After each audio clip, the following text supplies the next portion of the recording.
Баршаңызға сәлем. Үй жағдайында тауықтың еті мен сыр қосылған өте дәмді сэндвичтер дайындайтын боламыз. Ол үшін бізге керегі ұн, ситадан өткізілген, және де тұз, дрожжи, содан кейін қантты жақсылап қосатын боламыз. Барлығын араластырамыз. Бөлме температурасынан жылы сүт қосамыз, жақсылап барлығын араластырамыз. Қамырымыз араласып басталған кезінде 82,5% сары май қосамыз. Сары майымызды қосып, қамырдың басы біріккенше жақсылап араластырамыз. Барынша басын біріктіріп, июін қандыруымыз қажет. Содан кейін 1 сағатқа демалдыруға жылы жерге бетін жауып қойып қоямыз.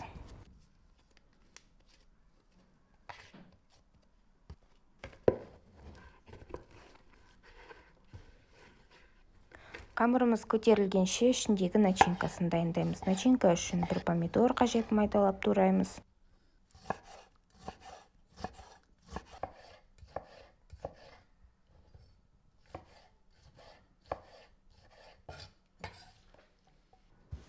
Содан соң 1 пияз қажет, оны да майдалап, жұқа етіп турауымыз қажет, себебі начинканың ішінде пияз піспей ірі болып жүрмеуі қажет. Сол себептен міндетті түрде видеода берілгенде етіп турағаныңыз абзал.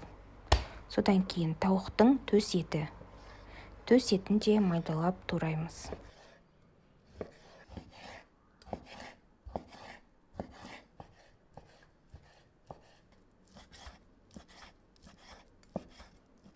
Барлығын турап болғаннан кейін зажаркаға арналған соус жасаймыз. Ол үшін соевый соус қажет, острый перец қостым.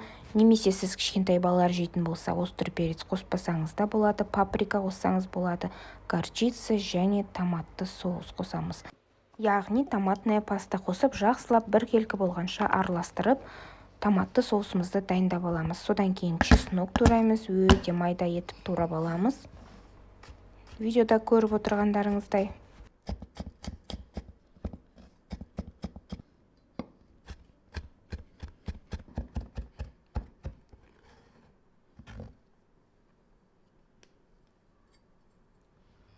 Енді қуыруды бастаймыз. Аздап оливковое масло, содан кейін үстіне сары май қосамыз. Өте дәмді болу үшін 2 түрлі майды қолданып жатырмыз.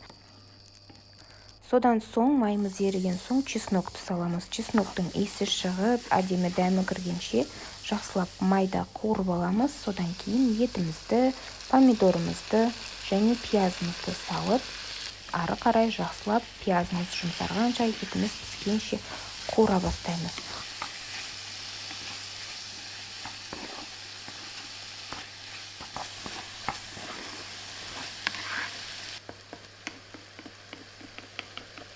Етіміз жақсылап қуырылып, пиязымыз жұмсарған соң, жаңа дайындаған томатты соусымызды саламыз. Жақсылап барлығын араластырамыз бір келкі болғанша.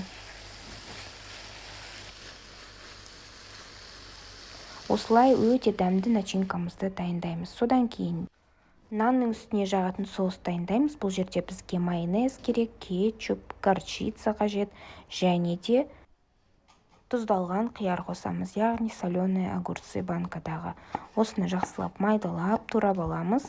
4 бұрышты майдалап турасаңыздар да болады, немесе видеоға сәйкес турасаңыздар да болады. Осыны соусымызға салып, барлығын араластырып, соусты алдын ала дайындап қоямыз. Байқасаңыз, қамырымыз бірнеше есеге көтерілді.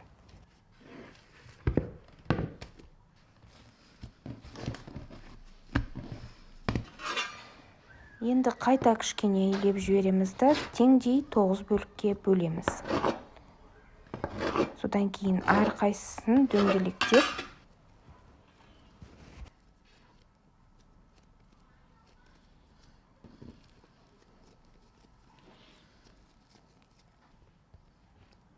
Мінекей дәл осылай дөңгелектеп, бетін жауып, тағы да жарты сағатқа қоямыз. Барынша біздің қамырымыз, нанымыз воздушный болуы қажет, сол себептен үлкейгенше осылай дайындап аламыз.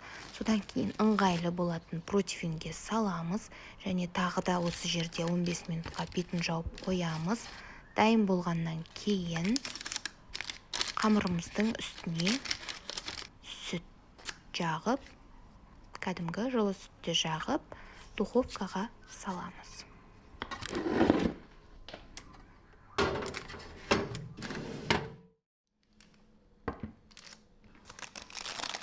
Ал мінекей нанымыз дайын болды. Енді осы нанның үстіне әдемі дәм беріп отыру үшін 82,5% дәмді сары майымызды осылай бетіне жылтыратып жағып шығамыз. Және нан кесетін пышақтың көмегімен үстімен астын бөліп, осылай бургер сияқты етіп бөліп аламыз. Содан кейін сыр қосамыз ең астына. Реттілікті видеоға қарап жасасаңыздар болады. Содан соң начинкамызды ет қосылған саламыз. Оның үстіне қайта сырды саламыз.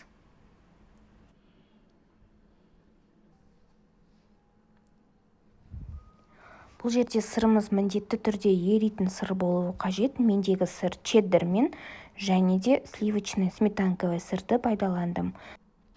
Содан соң үстіңгі бөлігіне жаңа дайындаған огурцы қосылған соусымызды жағып шықтық. Ал астыңғы бөлігінде сырымыздың ерігенше духовкаға 180-200 градусқа 10 минутқа қойып аласыздар. Содан кейін үстіңгі шапочкаларын барлығын бір-бірінің үстіне жауып, столға, подачаға берсеңіз болады. Балалы үйге өте дәмді сэндвичтер, бургерлар десе де болады. Астарыңыз дәмді болсын. Менімен бірге дайындасаңыздар, біздің YouTube каналымызға жазылуды және де комментарий қалдырып, пікір қалдыруыңызды ұмытпаңыз.